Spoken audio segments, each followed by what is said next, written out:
నా పీరియడ్స్ ఇర్రెగ్యులర్గా అయిన దగ్గర నుంచి నా బరువు బాగా పెరిగిపోతుంది మేడం.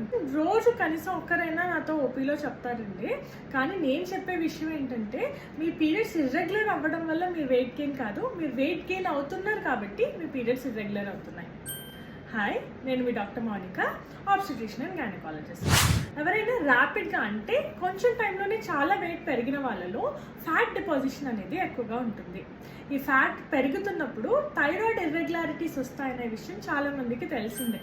కానీ దీంతో పాటు ఈ ఫ్యాట్ అనేది ఎనర్జీ స్టోర్ లాగా మాత్రమే కాకుండా ఒక ఎండోక్రైన్ ఆర్గన్ లాగా పనిచేస్తుందండి. అంటే దీని నుంచి కూడా కొన్ని హార్మోన్స్ సెక్రీట్ అవుతాయి. ఇంపార్టెంట్గా ఈస్ట్రోన్ అనే ఒక వీక్ ఫీమేల్ హార్మోన్ అనేది జనరేట్ అవుతుంది. ఇది నార్మల్గా ఉండాల్సిన ఈస్ట్రోజన్ లూప్ని డిస్టర్బ్ చేయడం వల్ల పీరియడ్స్ ముందు వెనక అవ్వడం కానీ, బ్లీడింగ్ కొంచెం ఎక్కువ తక్కువలు అవ్వడం కానీ జరుగుతుంది.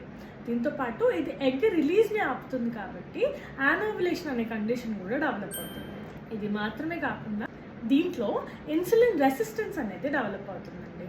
ఇది లాంగ్ టర్మ్లో డయాబెటీస్ని కాజ్ చేస్తుంది.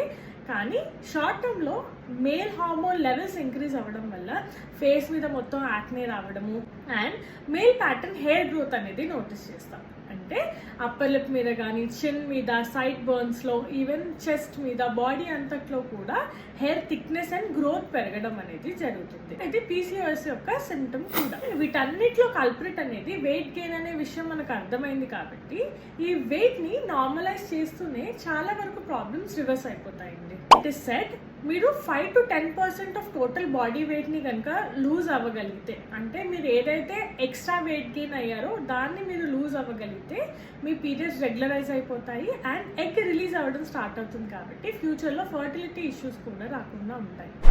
కాబట్టి మీరు ఎప్పుడైనా వెయిట్ గెయిన్ని చాలా కేర్ఫుల్గా మానిటర్ చేసుకోవాలండి. ఒకవేళ మీరు వెయిట్ గెయిన్ కోసం ఏం చేస్తున్నట్టయితే ర్యాపిడ్గా కాకుండా కంట్రోల్డ్గా వెయిట్ గెయిన్ అయ్యేటట్టు చూసుకోండి.